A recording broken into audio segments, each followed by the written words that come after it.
আপনাকে বলি যে আমি আব্বার উপর আমার এত কষ্ট ছিল একটা কারণে, যে আব্বা আমার হলে থাকতে দেয় নাই।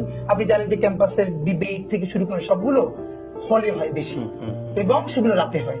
তা আমি তো হলে থাকি না। ডিউডিএস প্রথম দিকে কিছু ডিবেট করলাম, খুব ভালো, মানে সবাই অ্যাপ্রিসিয়েট করলো।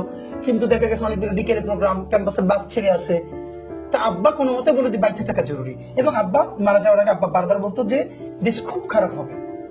তখন যখন নিজামী সাহেব, সাইদি সাহেবদেরকে অ্যারেস্ট করা হয় নাই, আমার মনে আছে 2008-এর যে নির্বাচন, তখন আমি বিএনপির পক্ষে বিরাট ভূমিকা রেখে মানে মিছিল দেই। আচ্ছা আচ্ছা। কিন্তু আব্বা বলতো একটু রইছো, একটু রইছো, কারণ আব্বা, তখনই লিডিং পর্যায়ে। হ্যাঁ, আমি এবং আমার মনে আছে যে আমার এলাকা থেকে বিভিন্ন গ্রামে গ্রামে যে জনসংযোগ হইতো আমাকে নিয়ে যেত দুইটা কারণে। একে আব্বার যে হুজুরের ছেলে এটি হিসেবে একটা সোসাইটিতে মর্যাদা ছিল, আমি ভালো বলতাম, খুব স্লোগান ধরতাম, নিয়ে যেত সবার সাথে টিম করে করে গ্রামে যাইতাম রাত্রিরে।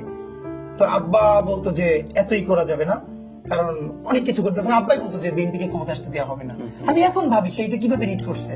নিজামী সাহেব, সাইদি সাহেবদেরকে যখন গ্রেপ্তার করা হয় নাই, সে তখন বলছে যে চুপ করে থাকো, দেশে অনেক বড় কিছু করা লাগবে, এদের কাউকে বাঁচতে দেওয়া হবে না। আব্বা মারা গেছে 12-তে, এরপরে তো এই শাহবাগ হয়েছে, তাদেরকে ফাঁসি দেওয়া হয়েছে, কিন্তু আব্বা আমাদেরকে বলতো যেগুলো ঘটবে, এবং আমি তো প্রচন্ড উত্তেজিত হইতাম। তা আব্বা বলতো যে কিছু মানুষের বাইচে থাকা দরকার। আমার মনে আছে এই কথাটা, মানে আমি বলতাম তাহলে আমি কি হিপোক্রেট হবো, আমি কি মুনাফিক হবো, আমি কি এইটা জানিয়ে এইটা করবো না। তখন আব্বা বলতো যে কেউ থাকবে না একসময় কথা বলার, একটু চুপ করে থাকো, যতটা ধৈর্য নিয়ে থাকা যায়, এভাবে বলতেন। আমার মনে আছে যে একসময় প্রচন্ড শীতের নিধন শুরু হলো, যখন আমি অনার্স ফার্স্ট ইয়ারে পড়ি, আমার যখন বড় বড় চুল চলতে এলোমেলো, আমি গেছি কুয়াকাটা, আমার একটা ফ্রেন্ডের দোকান আছে, এমনিতেই বেড়াইতে। আমার ফ্রেন্ড দেখি কি আমার নিয়ে খুব বিব্রত হয়ে গেছে। কেন?